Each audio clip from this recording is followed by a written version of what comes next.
కవిత చెప్పింది నిజమే. పెద్ద ప్యాకేజీ ఇస్తే మా వాళ్ళు కూడా బీఆర్ఎస్తో కలిసిపోతారు. బీజేపీ ఎమ్మెల్యే రాజాసింగ్, బీజేపీలో ఏ అభ్యర్థులు ఎక్కడ నిలబడాలో వాళ్ళే డిసైడ్ చేస్తారు. ప్రతి ఎన్నికల్లో బీజేపీ వాళ్ళు కుమ్మక్కయ్యారు. ఈ విషయం ఎవరికైనా చెప్తే సస్పెండ్ చేస్తారని comment. BRS MLC Kalvakuntla Kavitha మీడియాతో చేసిన చిట్ చాట్లో మాట్లాడిందంతా నిజమేనని తాను భావిస్తున్నట్టు బీజేపీ ఎమ్మెల్యే రాజాసింగ్ అన్నారు. పెద్ద ప్యాకేజీ దొరికితే తమ బీజేపీ వాళ్ళు కూడా బీఆర్ఎస్తో కలిసిపోతారని స్పష్టం చేశారు. ఈ మేరకు గురువారం ఆయన ఒక ప్రకటన రిలీజ్ చేశారు. వచ్చే ఎన్నికల్లో ఏ బీజేపీ క్యాండిడేట్ ఎక్కడి నుంచి నిలబడాలనేది బీఆర్ఎస్ వాళ్ళే డిసైడ్ చేస్తారని, డిసైడ్ చేసే తమ పార్టీ వాళ్ళు కాదని ఆరోపించారు. గతంలో ఇదే జరిగిందని, దీంతో బీజేపీ నష్టపోయిందని అన్నారు. తెలంగాణలో బీజేపీ ఎప్పుడు అధికారంలోకి రావాల్సి ఉందని, కానీ ఎందుకు రాలేదు ఒకసారి ఆలోచన చేయాలన్నారు. ప్రతి ఎన్నికల్లో బీజేపీ వాళ్ళు కుమ్మక్క అయిపోయారని, దీంతో బీజేపీకి చాలా నష్టం జరిగిందని చెప్పారు. ఈ విషయం ప్రతి బీజేపీ కార్యకర్త తెలుసని, కానీ ఎవరు బయటకు చెప్పబోరని తెలిపిండు.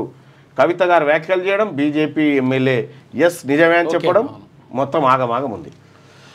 లేటెస్ట్ న్యూస్ తెలుగు మరియు ఇంగ్లీష్ అప్డేట్స్ కోసం ఇప్పుడే క్యూన్యూస్ అఫీషియల్ యాప్ ని ప్లే స్టోర్ నుండి డౌన్లోడ్ చేసుకోండి. సరికొత్త సమాచారాల కోసం క్యూన్యూస్ వెబ్సైట్ ని ఫాలో అవ్వండి. ఛానల్లో ప్రాంతీయ, జాతీయ, అంతర్జాతీయ వార్తలు వీక్షించండి. లైక్ చేయండి.